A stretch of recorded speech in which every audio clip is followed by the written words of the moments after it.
mặt. Buổi chiều còn gặp nhau đây mà đêm đã nhớ như vậy. Em hỡi em có hiểu có hay,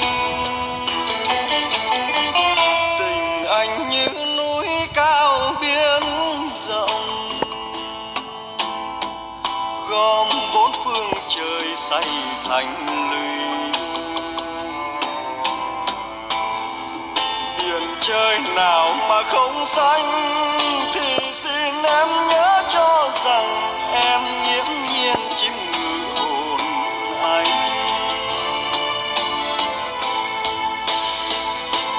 Em ơi ngồi đây thương bóng thương hình, ngồi đây tơ tưởng riêng mình với niềm mơ ước bay quanh.